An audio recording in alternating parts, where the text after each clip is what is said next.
Hey, what's up guys? Level Up here at On Point Gaming. Today I'm going to be doing a video far different from what I normally do, and it really has nothing pertaining to improving your game like I would traditionally try to do. It is more about game ethics and the decrease in admin cooperation, so to speak. I hopped into a public game and I got to talking to some regulars that had microphones, and we were having a decent time and whatnot.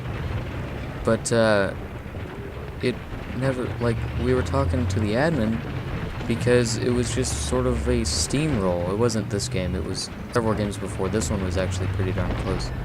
But it was just a steamroll for, like, I'm not saying the gameplay was bad, like, I was getting steamrolled. We were steamrolling the other team.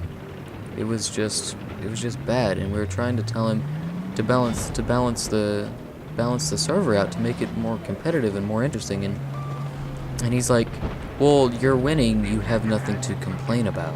And I was like, well, yes, we do have something to complain about.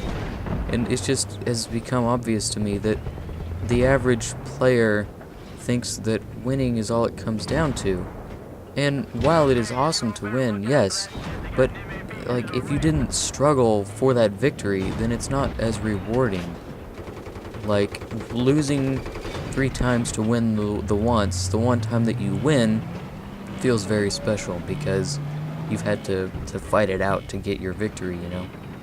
But it's just like, he honestly couldn't understand why we thought that the gameplay was bad because we were winning so easily. Like, he couldn't understand why winning wasn't the entire reason to play the game. It just went, like, entirely over his head.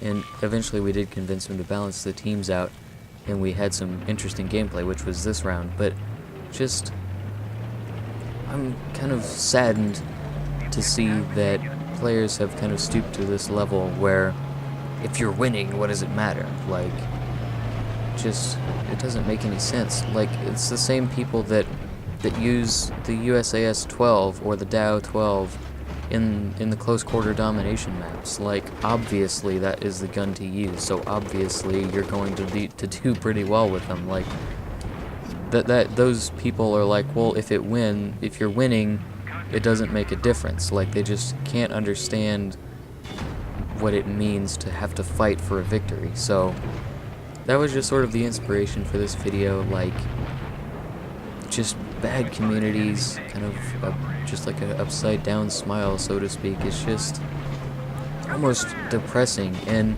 maybe this will change whenever Battlefield 4 swings around. Maybe at this point it's like, we've played this game so long that you know, winning is all that it's worth now, I think, is what mentality a couple players have sort of picked up, and I don't entirely agree with that. But then again, I wouldn't disagree with that because we have been able to play this game for a long time. So maybe that's their motives. I'm not exactly concerned with the motives. It's just, like, he literally just could not understand why we wanted a challenge. It was pitiful, and those kind of people, I think, should go back to playing Call of Duty, because that community is very much supportive. Gosh, to get all tongue twisted, it's like 2 a.m. But they are very much supportive of the victory is all that it's worth to play. Like, that's literally all that Call of Duty players care about in most cases. Like, they don't care about the team, they don't care about having a challenge or any of that. So it's just sort of annoying to me. And if you feel differently, let me know in the comments box below. But as always, thanks for watching, guys. I'm Level Up here at On Point Gaming. Have a good one, and take it easy.